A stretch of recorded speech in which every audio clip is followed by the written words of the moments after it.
Hi guys, welcome to channel Telugu audio stories with Maithri. నా ఛానల్ని ఎవరైనా ఫస్ట్ టైం చూస్తున్నట్టయితే తప్పకుండా లైక్ చేయండి, షేర్ చేయండి అండ్ సబ్స్క్రైబ్ చేసుకోండి.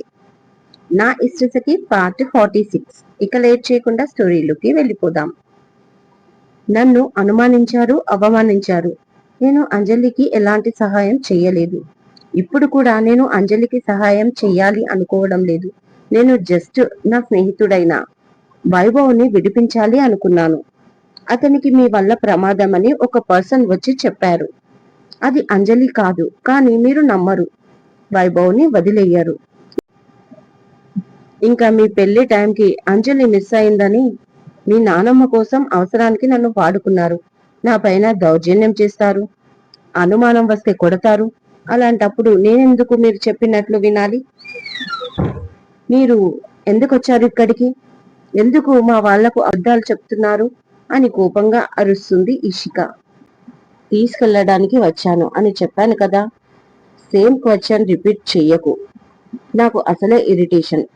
మళ్ళీ మళ్ళీ ఒకే క్వశ్చన్ వినాలి అంటూ సోఫాలో సెటిల్ అయి, నువ్వెందుకురా టెన్షన్ పడుతున్నావు, కూర్చో అని బుజ్జి వంక చూస్తూ అన్నాడు దేవాంశ్. బుజ్జి నిలబడి టెన్షన్ గా ఉండడంతో, నేను రానన్నాను కదా, ఒక్కసారి చెప్తే అర్థం కాదా? నేను ఎక్కడికి రాను అని అరుస్తుంది ఇషిక. వాళ్ళ ఎదురుగా ఉన్న సోఫాలో కూర్చొని వాళ్ళని కోపంగా చూస్తూ, నేను రాను అని మళ్ళీ మళ్ళీ చెప్పడం కూడా నాకు ఇరిటేషనే అంటుంది. ఓకే, మన ఇరిటేషన్లు కాసేపు పక్కన పెట్టి కొంచెం సీరియస్ గా కొన్ని విషయాలలో మనం కాంప్రమైజ్ అవుదామా? అప్పుడు నీకు ప్రాబ్లం ఉండదు కదా, అలాగే నాకు కూడా ప్రాబ్లం ఉండదు అన్నాడు దేవాంశ్. ఓ గ్రేట్ మిస్టర్ మిత్తల్, మీరు కాంప్రమైజ్, వాట్ ఏ వండర్. ఇది ప్రపంచంలో ఎన్నో వింత బుజ్జి అని అడుగుతుంది ఇషిక వెటకారంగా. అంతే. వెంటనే పైకి లేచిన దేవాంశ్, అయిపోయిందిరా నా సహనం. ఈ అమ్మాయి నా పేషెన్స్ ని టెస్ట్ చేస్తుంది. నా వల్ల ఇక తనకి బ్లాక్ మెయిలింగే కరెక్ట్. చూడు, ఇప్పటి వరకు నీకు నచ్చ చెప్పాలని చూశాను, అది నా వల్ల తప్పయింది. ఏదో కాంప్రమైజ్ అంటూ ఆప్షన్స్ కూడా ఇచ్చాను, నువ్వు వాడుకోవడం లేదు. ఇక నేనేంటో నీకు చూపిస్తాను అన్నాడు దేవాంశ్. అతనితో పాటు బుజ్జి కూడా లేచి నిలబడ్డాడు. నేను మాట్లాడతాను భయ్యా, ఒక్క ఛాన్స్ ఇవ్వవా అని అడిగాడు బుజ్జి కంగారు పడుతూ. ఏంటి మాట్లాడేది? మీరు మాట్లాడితే నేను భయపడతాను అనుకుంటున్నారా? నేను కూడా మీడియాకి ఎక్కుతాను, అస్సలు భయపడను, అన్నిటికీ తెగించి ఉన్నాను అంటుంది ఈషిక తగ్గకుండా. నైస్ నైస్, ఎలాగో మీడియా టాపిక్ వచ్చింది కాబట్టి మీడియాకి కాల్ చేయి. నాకు పెళ్ళైందన్న విషయం మీడియాలో చెప్పి ఈ అమ్మాయిని ఎలా తీసుకెళ్లాలో అలాగే తీసుకెళ్తాను నా భార్యగా అన్నాడు దేవాంశ్. అంతే, షాక్ అయిపోయింది ఈషిక. ఇక అజ్జి కూడా అలాగే భయ్యా, ఒక్క నిమిషం అంటూ ఫోన్ చేతిలోకి తీసుకోగానే, ఏం చేస్తున్నారు మీరు? నా తమ్ముడి హెల్త్ బాలేదు, ఇప్పుడు సడన్ గా నాకు పెళ్ళయింది, అది ఎప్పుడో జరిగిపోయింది అంటే వాడు భయపడడా అని అడిగింది కంగారుగా ఈషిక. అదంతా నాకు తెలీదు, నేను మాత్రం మీడియాకి ఎక్కుతాను అన్నాడు దేవాంశ్ సేమ్ ఈషిక లాగే. ఎందుకు ఇలా సతాయిస్తున్నారు? వెళ్ళండి ఇక్కడి నుంచి అంటుంది ఇషిక అప్పటి వరకు బెదిరించిన ఇప్పుడు మాత్రం భయపడుతూ. నేను ఒకసారి చెప్పాను కదా అనగానే ఉమా ఇద్దరికి కాఫీ తీసుకొని వస్తుంది. సారీ బాబు, లేట్ అయ్యింది అంటుంది కిచెన్ నుంచి కాఫీలు తీసుకొని వచ్చిన ఉమా ఇద్దరికి ఇస్తూ. పర్వాలేదండి, ఎందుకు సారీ చెప్తున్నారు అని ముందుగా వాటర్ తీసుకొని తాగి ఆ తర్వాత తీరిగ్గా కాఫీ కప్పు చేతిలో పట్టుకొని కూర్చుంటారు ఇద్దరు. అలాగే ఉమ కూడా హాల్లో నిలబడడంతో ఇషికాకు ఎలా మాట్లాడాలో అర్థం కాలేదు. వెంటనే, ఆంటీ, రేపు తమ్ముడికి ఆన్లైన్ లో ఎగ్జామ్ ఉంది, కొంచెం దాని ప్రిపరేషన్ చూడండి, లేకపోతే వాడు ఆడుకుంటూనే ఉంటాడు అంటుంది ఈషిక. అవును కదా, మర్చిపోయాను అంటూ ఆమె రూమ్ లోకి వెళ్ళిపోతుంది. అప్పుడు అడుగుతుంది, నీకేం కావాలి అని మరొకసారి ఈషిక. నువ్వు ఇంటికి రావాలి అన్నాడు దేవాంశ్. నో, నేను రాను అంటుంది ఈషిక. ఎందుకు రావు అని అడిగాడు దేవాంశ్. మీరు నా పైన దౌర్జన్యం చేస్తున్నారు, నేను ఎలాంటి పరిస్థితినైనా తట్టుకుంటాను, కానీ నా సెల్ఫ్ రెస్పెక్ట్ దెబ్బతింటే అస్సలు తట్టుకోలేను అంటుంది ఈషిక కోపంగా చూస్తూ. సారీ చెప్తే యాక్సెప్ట్ చెయ్యవు, మళ్ళీ ఇవన్నీ ఎందుకు సోది అని దేవాంశ్ అనగానే, నాది సోదా అని అడిగింది ఇషిక. మరి కాదా? ఇందాక సారీ చెప్తే అవసరం లేదు అని, మరి ఇప్పుడు దౌర్జన్యం అది ఇది అని అంటున్నావు. అసలు నా నుంచి నువ్వు ఏం ఎక్స్పెక్ట్ చేస్తున్నావు అని అడిగాడు దేవాంశ్ కన్ఫ్యూజ్ గా. ఎక్స్పెక్ట్ చేస్తున్నాను, మీరు దానికి ఒప్పుకుంటే నేను తిరిగి మీ ఇంటికి వస్తాను అంటుంది ఇషిక. ఏంటది? సీరియస్ గా అడిగాడు ఈసారి దేవాంశ్. వైభవ్ అంటుంది ఇషిక. వాట్ అని అర్థం కానట్లు తన వైపు ఒక చూపు చూశాడు దేవాంశ్. అవును, వైభవ్ ని మీరు వదిలేయాలి, అంజలిని ఏమి చేయకూడదు అంటుంది ఇషిక. ఆమె మాట విని కోపంగా చూస్తాడు ఇషిక వైపు దేవాంశ్. అంజలి చేసే తప్పే, మీరు మీ ప్లేస్ లో కరెక్ట్ గానే ఉన్నారు. మీ బాధ కూడా నేను అర్థం చేసుకున్నాను. నమ్మించి మోసం చేయడం కంటే నీచమైన నమ్మక ద్రోహం మరొకటి ఉండదు అని నాకు తెలుసు. నేనేం అంజలికి సపోర్ట్ చేయడం లేదు, తను కరెక్ట్ అని చెప్పడం లేదు. బట్ మీకు ఒక క్లారిటీ ఇస్తాను. అంజలి కెరీర్ లో ముందుకు వెళ్ళడానికి ఇంకా క్లియర్ గా చెప్పాలి అంటే, మేము వైభవ్ ఒకే స్థాయి వాళ్ళం కాము మిస్టర్ మిత్తల్. అందుకే వైభవ్ వాళ్ళ మదర్ మమ్మల్ని చిన్నప్పటి నుంచి చిన్న చూపు చూసేది, స్నేహం కూడా చెయ్యొద్దనేది. అందుకే అతన్ని అందుకోవడానికి మిమ్మల్ని ఒక నిచ్చెనలా యూజ్ చేసుకుంది. అంతే తప్ప మిమ్మల్ని అంజలి ప్రేమించలేదు.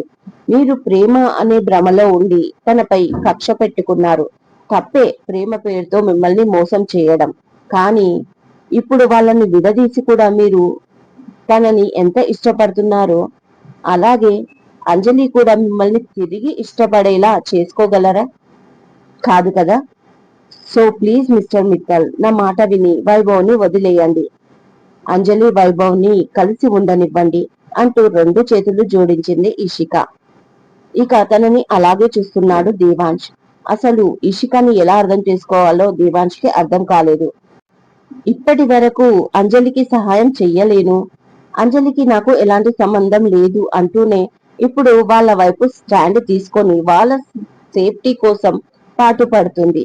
మరి నా గురించి ఈ ముగ్గురిలో ఎవరు ఆలోచిస్తున్నారు అని అనుకుంటూ ఇషికాని సీరియస్ గా చూస్తున్నాడు దేవాంశ్. చెప్పండి మిస్టర్ మిత్తల్, మీరు దీనికి ఏమంటారు అని అడిగింది ఇషిక మెల్లిగా ఒక్కొక్క మాట ఏరుకుంటూ. Nothing doing. రై బుజ్జి, మీడియాలో ఈ అమ్మాయి నా వైఫ్ అని ఇద్దరి పెళ్లి ఫోటోలు లీక్ చేసేసి అప్పుడు మీడియా వచ్చి నన్ను ప్రశ్నిస్తే ఉన్న విషయం మొత్తం బయటపెట్టి ఈ అమ్మాయితో రిసెప్షన్ కూడా చేసుకొని హ్యాపీగా ఇక్కడికే వచ్చి ఫస్ట్ నైట్ చేసుకుంటా. ఆ తర్వాత ఆటోమేటిక్ గా తనే మన ఇంటికి వస్తుంది. అప్పుడు వాళ్ళ తమ్ముడికేంటి కర్మ, మొత్తం సొసైటీకి తెలుస్తుంది తను నా భార్య అన్న విషయం అన్నాడు దేవాంశ్ చాలా సీరియస్ గా. అంతే భయపడిపోయింది ఇషిక.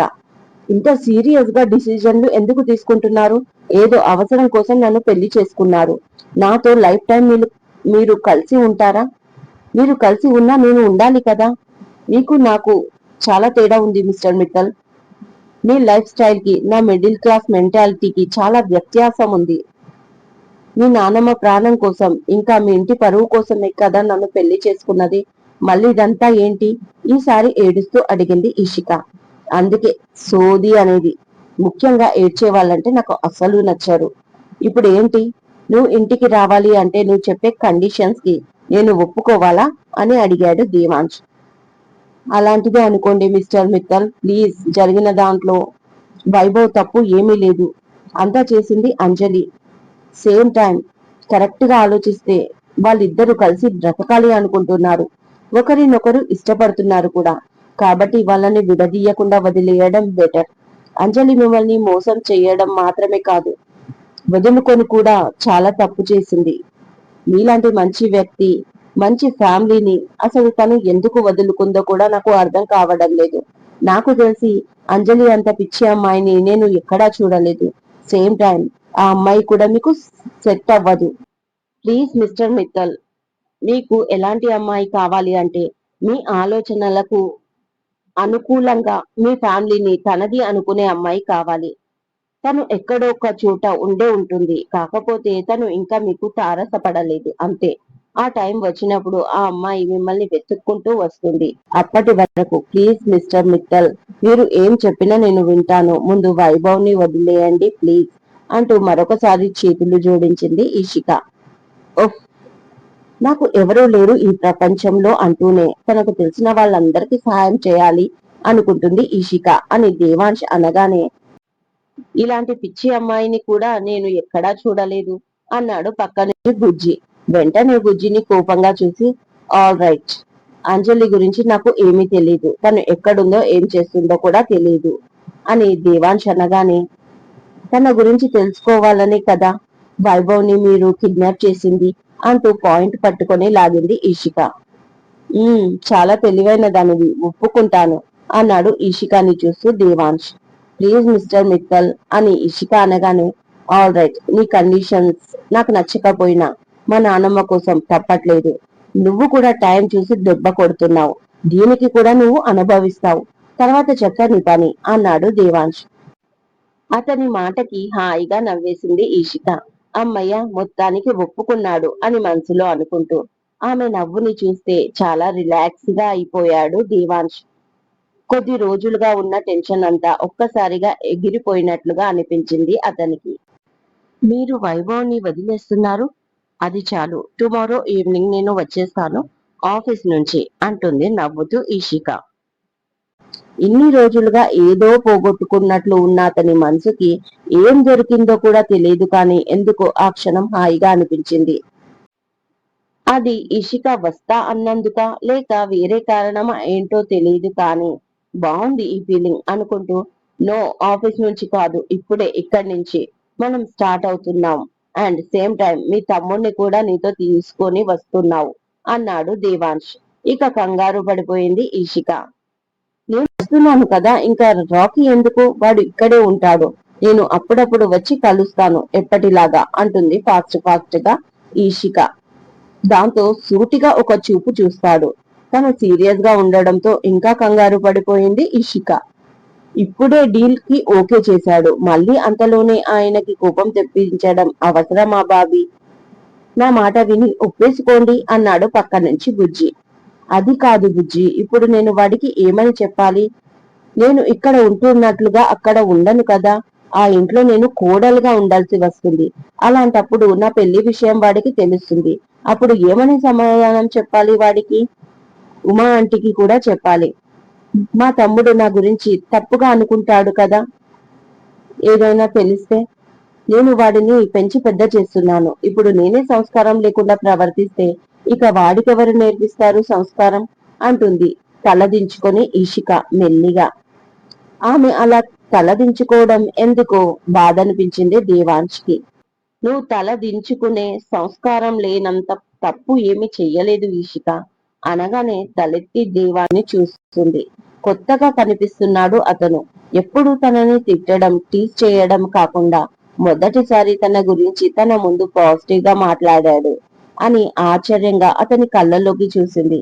ఐ థింక్ నువ్వు తప్పు చేయవు కూడా అన్నాడు దేవాంశ్ ఆమె కళ్ళలోకి చూస్తూ. ఒక నిమిషం ఇద్దరు అలాగే ఉండిపోయారు, ఒకరి కళ్ళల్లోకి ఒకరు చూసుకుంటూ. పక్కనే ఉన్న బుజ్జి తల గోక్కుంటూ, ఏం జరుగుతుంది ఇక్కడ అని రాకీ అని గట్టిగా పిలిచాడు. అప్పుడు ఇద్దరు ఈ లోకంలోకి వచ్చారు. వాణ్ణి తీసుకురావడానికి నాకు ఎలాంటి అభ్యంతరం లేదు, కానీ మా తమ్ముడికి నేను ఏమని చెప్పాలి అని బుజ్జిని అడిగిన దేవాంశు వైపు చూసింది ఈషిక. సమాధానం అతనే చెప్పాలి కాబట్టి. ఈ ప్రాబ్లం నాది, నేనే సాల్వ్ చేసుకుంటాను. రాకీకి ఎలా చెప్పాలో నాకు తెలుసు. టుమారో మార్నింగ్ ముగ్గురిని రెడీగా ఉండమని చెప్పి ఇక దేవాంశ్ బుజ్జి అక్కడి నుంచి బయలుదేరారు. అమ్మయ్య, మొత్తానికి దాదాపు 10 రోజుల నుంచి మోస్తున్న బరువు ఒక్కసారిగా దించుకున్నట్లుగా అయ్యింది. ఫైనలీ వైభవ్ ని మిస్టర్ మిత్తల్ వదిలేస్తున్నాడు.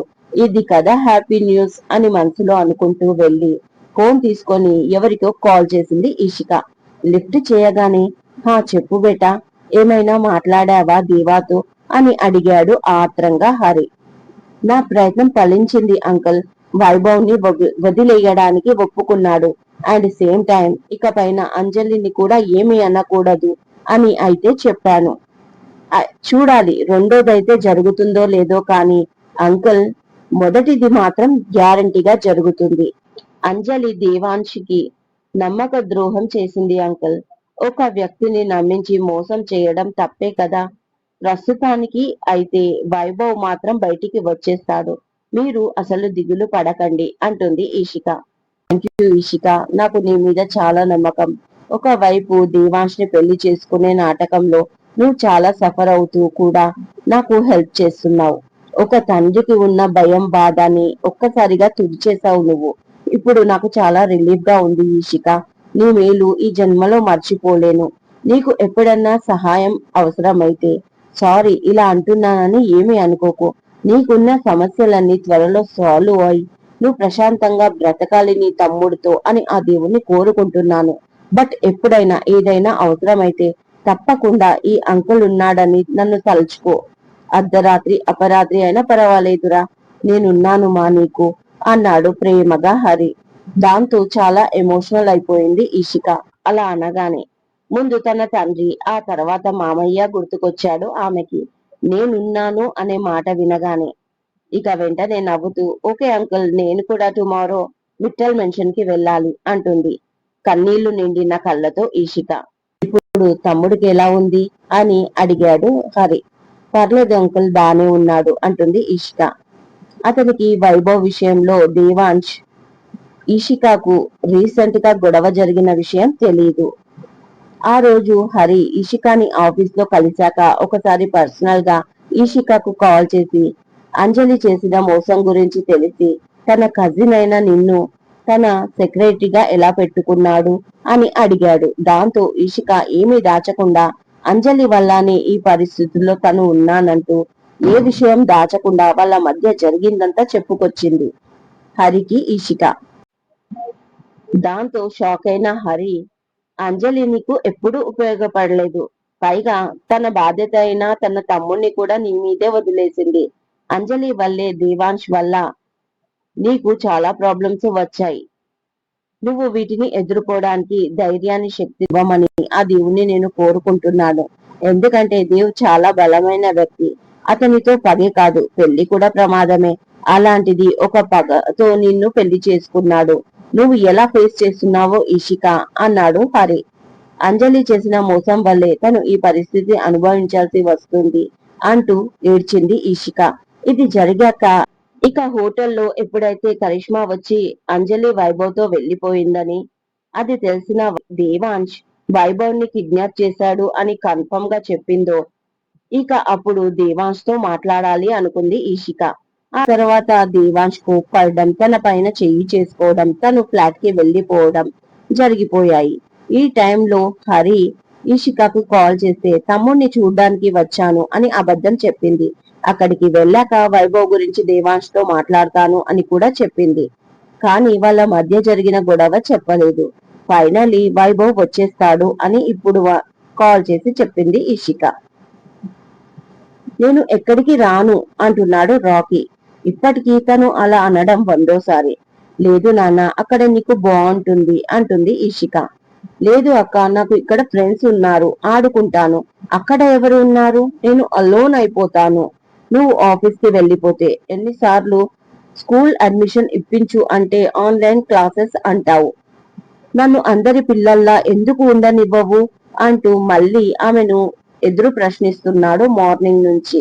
ఆమె చెప్తూనే ఉంది. అయినా మొదటికి వస్తున్నాడు రాకీ. ఏం చేయాలో అర్థం కాలేదు. ఆల్రెడీ వాళ్ళని పికప్ చేసుకోవడానికి కారు వచ్చి 1 అవర్ అవుతుంది. బుజ్జి కాల్స్ పై కాల్స్ చేస్తున్నాడు. జస్ట్ 10 మినిట్స్ అంటూ ఆపుతుంది. ఇక తన వల్ల కావడం లేదు. ఎందుకంటే రాకీ ఏడుస్తున్నాడు. రాకీ ఏడ్చాడు అంటే ఇక చాలు. ఈషిక కూడా చాలా డల్ అయిపోతుంది. వెళ్ళి పక్కనే కూర్చొని తనకు మంచిగా చెప్పడానికి ట్రై చేస్తుంది. కానీ ఎంతకీ రాకీ వినడం లేదు. తన వస్తువులన్నీ సర్ది పెట్టిన సూట్ కేస్ నుంచి తీసి రూమ్ లోకి వెళ్లి సర్ది పెట్టేస్తున్నాడు. మిస్టర్ మిత్తల్ మెన్షన్ కి వెళ్ళడానికి అస్సలు ఇష్టం లేదు రాకీకి. ఇక ఇషిక కూడా చేతులు ఎత్తేసింది. రాకీని ఫోర్స్ చెయ్యలేక అలాగే కూర్చుంది ఏం చెయ్యాలా అని ఆలోచిస్తూ. అప్పుడే తనకి బుజ్జి నుంచి మళ్ళీ కాల్ వస్తుంది.